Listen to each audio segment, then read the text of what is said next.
your silver membership. All right, so this is another segment that, I introduced last Sunday. We will be doing this every Sunday from now on. The headlines segment. So, things in the headline this week, fellas. Things that are going on, things that are going down. We're going to talk about them. We're going to spit them out there. And I'm just going to let it be known how I feel about it and, what it is. So today, if you guys follow baseball, I'm sure you noticed or knew that today was the Hall of Fame induction ceremony. And my guy, my favorite player as a kid growing up, King Griffey Jr., is now in the not the Major League Baseball, the Baseball Hall of Fame. He went in. The other notable name was Mike Piazza. Mike Piazza went in. I'll talk about him a little bit in a minute. But King Griffey Jr., my favorite player. Let's give a little cheer for my favorite player going into the Hall of Fame.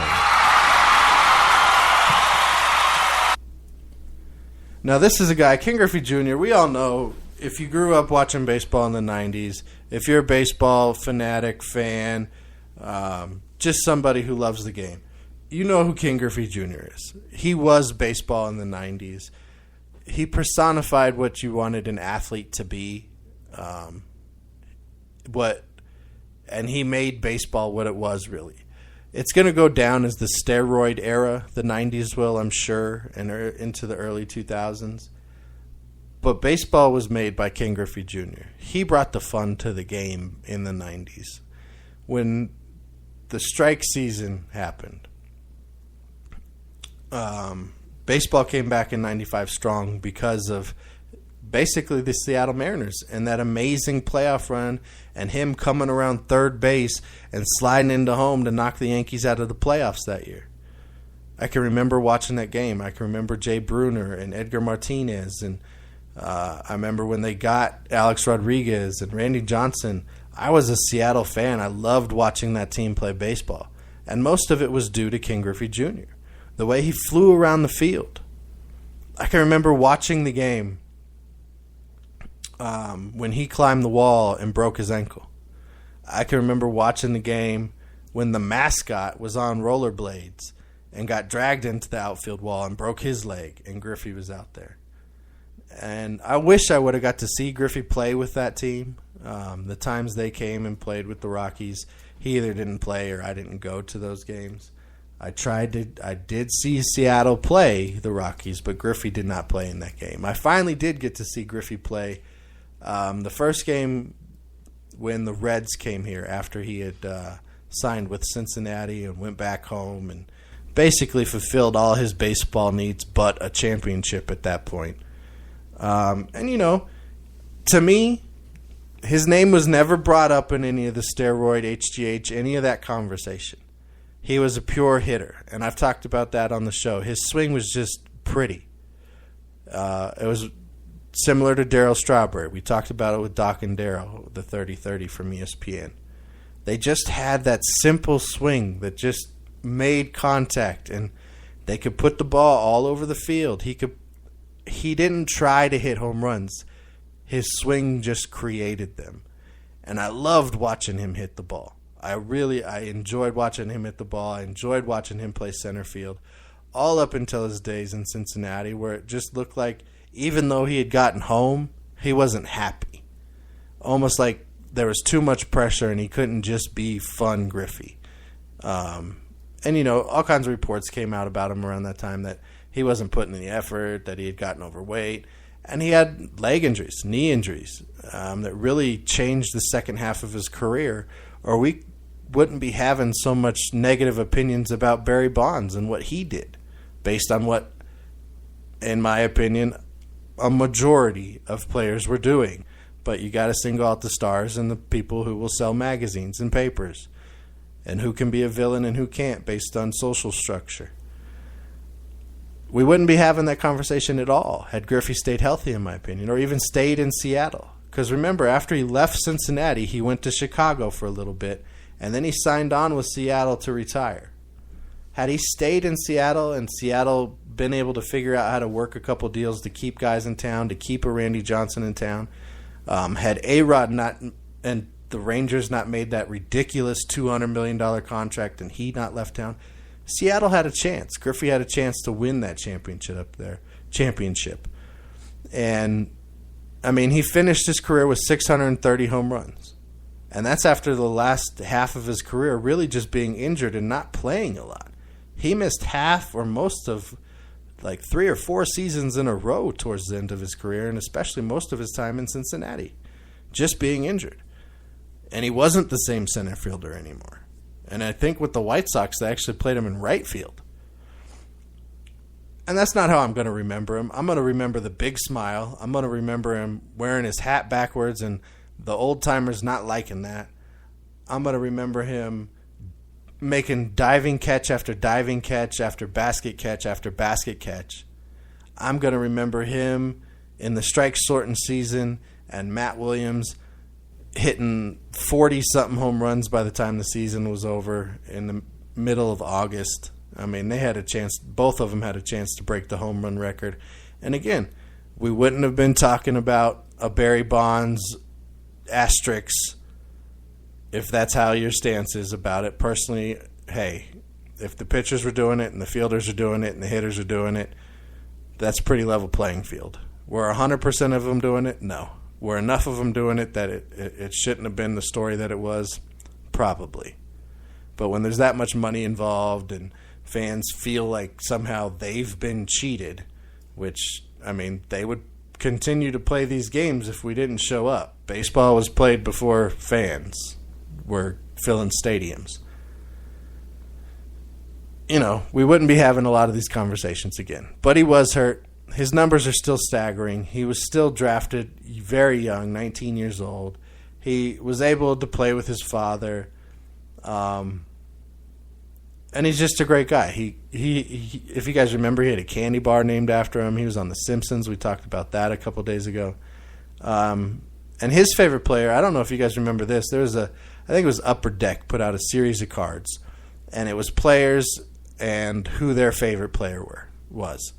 And on the card for King Griffey Jr., his favorite player was Rickey Henderson, who until I really got into baseball, about the time I got into baseball and started really liking King Griffey Jr. because he was younger, and the way I learned about him from my dad, he just seemed cool. Rickey Henderson was my other guy, the Oakland A's, and what Mark McGwire and Jose Canseco and James Stewart and, you know, all those guys that the A's had in the late 80s and early 90s. I loved watching that team too. It was exciting. The way it was reported out here in Colorado was exciting. That's why I really don't have a baseball team. I like many teams. I like many storylines. But good for King Griffey Jr. I'm happy that he got in today. And, you know, good for Mike Piazza too. Mike Piazza was one of the best catchers I've ever seen play baseball. He's in the 500 home run club. And, again, there's another guy. His name was never brought up with that kind of stuff. And the controversies that were around him were off-the-field stuff that was nobody's business anyway, whether it was true or not. So good for Mike Piazza. Great catcher. Spent time with the Mets, the Dodgers, the Marlins. I enjoyed watching him play. I really wanted him to knock Roger Clemens' head off when he came in high and tight on him, and he picked up the bat. And I was really hoping that was going to turn into something. And that's how they sold it. The excitement was enough. I mean, it was all over SportsCenter after that. It's in magazines, and they still bring it up to this day around the World Series, or when the Mets play the Yankees every year. So, good for Mike Piazza. Good for King Griffey Jr. Other things in the headlines. I'll generally not talk politics on this show. This is a sports show. I'm going to generally stick to sports on this show. But I have to go ahead and put out some good kudos to the NBA for pulling the All-Star game from Charlotte. And you know what? To the owner of the Charlotte Hornets, not Jordan, but the other owner who decided to come out and throw shade at the NBA for their decision, just shut your mouth, own your team, and collect your check, buddy. The NBA has made the right call by pulling the All-Star game from Charlotte based on North Carolina's bill or law about LGBT people. I'm not supportive of that. If you're a person, you're a person. If you're different than me, you're different than me. Do I understand it? No, but I'm not going to hate you for it. And hey, maybe we'll get along. That'll be great. If we don't, I don't have a problem with that either. There's 7 billion people on this planet. I don't have to be friends with all of them. Okay? I will be hanging out with like-minded people. I have no problem learning about you, and I'm willing to let you learn about me. But I'm not willing to make laws that are going to somehow put another group of people down because of the way they are, who they are, what they believe, or anything else. Now, it could be religion, it could be race, it could be any of these problems that people have, any of our flaws, the ugly side of our humanity. It's not okay. It needs to be taken care of. Agree to disagree. You don't have to have these religious crusades and these my religion and my views, and I have to be conservative, and America needs to be conservative, and we have to have these values because that's what I believe. No. If you want to truly govern, if you want to truly be, you take in all kinds. You take in everybody's ideas and thoughts. That's what's going to make anybody great, is acceptance, not intolerance. So kudos again, Adam Silver and the NBA, for doing what you needed to do to make a statement about how we should be treating each other. Accepting does not mean that you're going to invite people that you don't like or that you don't get along with into your house. It just means you let them be. You don't have to push who you are on anybody. If you have beliefs, great. Live by them. But that doesn't mean everybody else has to believe what you believe. Trust me, there's a lot of people on this planet that don't believe what I believe. There's not a problem with that. That's fine. We either have common ground or we don't. And if we don't, have a good life. Somebody who's not having a good life, who just apparently can only beat Ronda Rousey, Holly Holmes. Holly Holmes has lost again to Valentina Shevchenko, and just further shows that they need somebody to come and solidify that bantamweight division for the UFC. Another thing that needs to be figured out is the Saints and Drew Brees. Reports are that they have not had a contract talk in over 3 months. How does that happen? You're going to pay him $30 million this year and let him walk and spend maybe the last 2 years of his career somewhere else? Restructure that deal and save yourself some money, and maybe pick up a couple veterans that are going to come free here after training camp to help your team out a little bit. J.J. Watt, I don't know what's going on there. I'm scared for this guy. I told you this is my favorite defensive player in the league. I think he's the best defensive player in the league right now. And now he's starting to string together injuries. He's had that hernia. Now he's had surgery on his back. And the type of player he is, that max effort he's constantly giving, what he puts his body through that we see in his workout videos, he's going to have to be a freak of nature to keep this up. So hopefully the Texans and J.J. Watt can be healthy and we can continue to see him play. TheScore.com is reporting that the Packers would like to get the draft at Lambeau. I would love that if the draft traveled around to every team's home city and either was at the stadium or somewhere in the city. I think that would be really cool. So good idea for them to try and get that up there in Lambeau. Last thing we'll talk about today, it kind of hits on concussions a little bit. Jeff Gordon is racing today for Dale Earnhardt Jr., stepping into his car at the Brickyard 500 there at Indy, because Dale Earnhardt Jr. is out with concussions for an indefinite amount of time. So I'm glad that this is finally something that is not just hitting football. It's being talked about in other sports. It's cool to see Jeff Gordon out there on the racetrack. And, you know, that's it. That's my show today, guys. That's all I got to say. I'd love to continue talking with you, but that's all I got time for.